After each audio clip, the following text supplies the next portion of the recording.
I love using unique and vintage lenses for filmmaking. And recently I just picked up the Vivitar f2.8 for only 60 bucks. Now, is it any good? I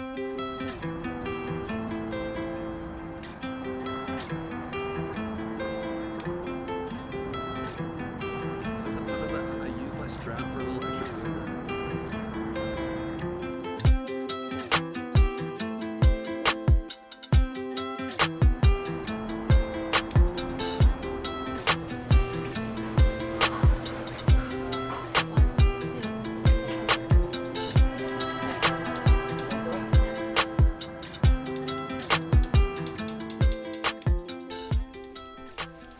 All right, what's up, y'all? It's been a while since I've been on the channel, so hey, if you missed me, make sure to hit a like and sub if you haven't already.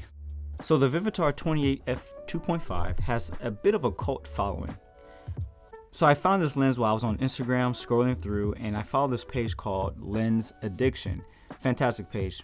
Highly recommend just going there and see what other lenses are out there. But I found it and I said, dang it, I need to have it. It was just absolutely gorgeous. And yeah, this is the same Vivitar company that makes flashes, diopters, and whatever else they make. So I ran over to eBay and I picked up the M42 mount because that's the easiest to adapt to EF. It's just one of these dummy adapters, screw it on and you're good to go. Now, what stands out to me about this lens is the unique flaring. It has this hexagon reddish flare and it just adds so much texture and beautiful gorgeousness when it's wide open.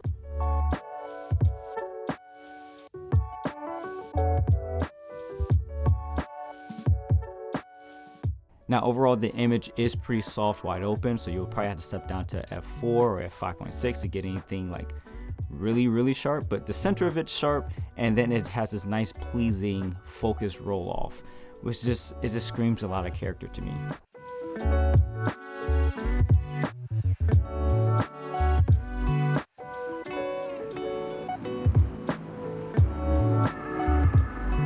Now, since I adapted this lens to EF, this allows me to use it on my Fujifilm Xh2s, I know that's a Fuji X mount, and my 6K Pro, which is a native EF mount. Now with the Fujifilm Xh2s, there are two options where I adapt this. I can use a dummy adapter, which is just a pass-through, it has no optics in it, or a speed booster, and I have the Metabone speed booster 0.0, it's a 0.71 focal reducer. Essentially that just means that allows me to get closer to full frame in terms of coverage. It's not one-to-one like full frame, but I can use lenses that have a much bigger image circle so I can see all the character that the lens can offer.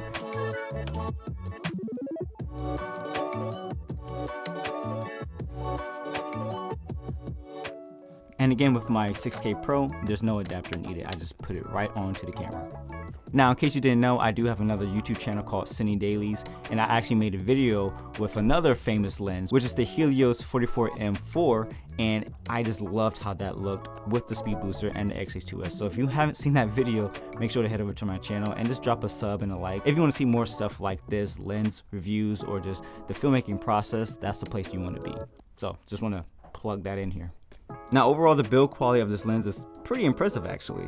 It has an all metal body, which has a very satisfying focus throw that just feels right. And it's a 67 filter thread, so I can throw in my Moment VND.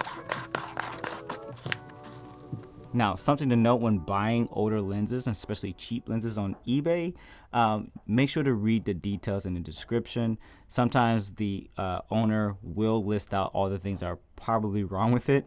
Now, my copy for this Vivitar 28 was on the, I guess, the more expensive side, because I've seen ranges between $20 to $100 for like pristine or like near mint. Now, my copy was a little bit banged up, but it still works perfectly. I still have clarity in terms of the image. There's nothing really affecting it.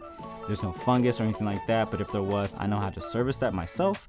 But just keep in mind when you're buying older lenses, you want to make sure you buy from a reputable source that has, you know, lots of reviews, lots of purchases been made and transactions. That just gives you more confidence to buy these older lenses that you see.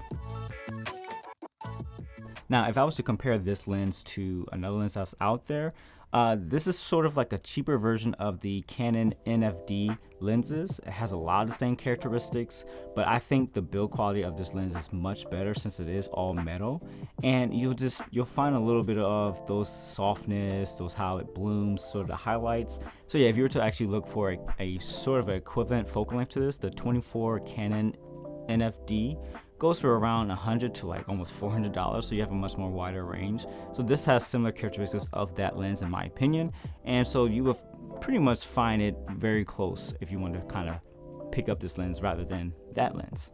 But all that being said, what are the pros and cons of this actually? I guess the whole idea of like finding vintage lenses. So I would say the pros, for one, is that vintage lenses are relatively cheaper than more modern lenses. They also have more character than modern lenses if that's something you care about. That can help enhance your video filmmaking stuff because it's just a different look than what's already out there. And it's not that difficult to adapt different older lenses to current models because there's so many different adapters out there that you can just pick up and just run with it. So you have a wide range of lenses to actually get your hands on.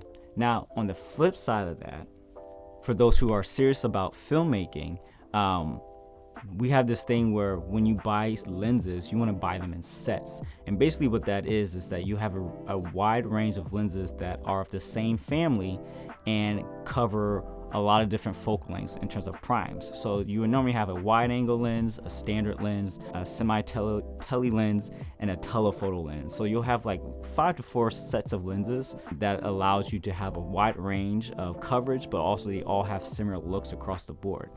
When this Vivitar in this particular case, it's actually really difficult to find a family of lenses that have that range. With this particular lens, with the Vivitar that is. They didn't make a lot of different lenses. So anyway, it's hard to find something that's wide, medium, like a 50, and then all and so on and so forth. So that's something to keep in mind if you're going to go into this route. There are lenses that you can pick up that have a set that kind of match. They're all going to be different sizes, different body sizes, because they're all mainly photo lenses, which leads me into saying the build quality inconsistency at times. With the Vivitar, this has, I've heard where there have been plastic parts in the lens elements or some of it's glass. So it's like there's certain things you just don't know when picking this up. That's just a good thing that it is cheap, but you'll still run the risk of it not have the same materials from one lens to the next. So those are the things I would just kind of look out for, and that kind of goes for any lens that you pick up. Make sure it's from a reputable seller. If you want to go down and venture this, because it's very fun. Like I've gone through a lot of different lenses from last year till now, and I'm still going to go through it because they offer so many different unique looks, and it's always up to you to decide what lens to use for your projects. So it could be super clean or it could be full of texture and full of character. So yeah.